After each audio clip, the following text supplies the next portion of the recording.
Suzanne, Dawn here, your cousin. I was up at Lake Piru yesterday, and I thought of your dad, so I got a short story to tell you. When you were about 5 or so, your dad was very sick with lung cancer. My dad took me up to see your dad.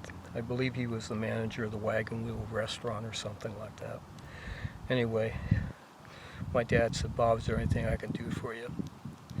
So Dad took his truck and the boat and drove it home so we could see if we could sell it. We took it to Lake Piru, and that's what reminded me of this story. Put it in the water to make sure it was running okay. And then sold it for Bob, your dad. My dad also promised your dad that he would keep an eye out on all you girls, which he did. If you think about it, all the way through high school, and then when you were graduating, taking dresses and things of that nature. Why have you turned against me?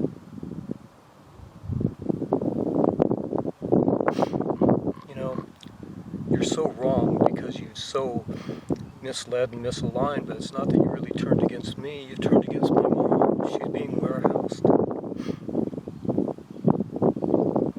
I always have stayed in contact with your family. I sat there and I was at your mom's birthday at Ojai when the car overturned. And I, with a splint on my leg, ran up to the side and provided resuscitation until the paramedics got there.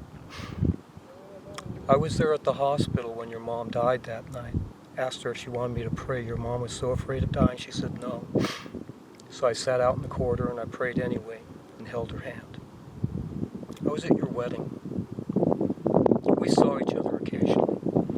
I've done you no harm. But in March of 2020, when I go and take my mom out at the place every day, we went by the house and she saw your black Suburbans out in front with Sandy and you, and they're talking, and my mom ducks her head and says, "Go, go, go, don't let Sandy see me with you." Look at what's happened. She moved Mom to Brooksdale without my knowledge, took me off of all evaluation and medical care. It's a fact, look it up. She entered into a secret trust around mid-November of 2019 when Mom was still loaded on morphine. Look it up. She changed the locks on the house so I couldn't gain access. Look it up. The kitchen is still in an unfinished state for 4.5 years now because she's locked me out of the house from finishing my mom's kitchen that I was doing. There's $10,000 worth of appliances still sitting on the handicap ramp that I hand built because I can't get in the house. Look it up. The house is in a deteriorated state. I'll close for now, but I want to tell you something. When my dad died, I promised him I'd always take a place, not his place, but take a place to help my mom. And I would always remember him. For 45 years on the holidays, including Veterans Day, Memorial Day, I go and pay respects to my dad. I bring my Marine Corps harmonica and I play taps for him. I also add my uncles and friends and others who are no longer with us. What kind of character do you think I am?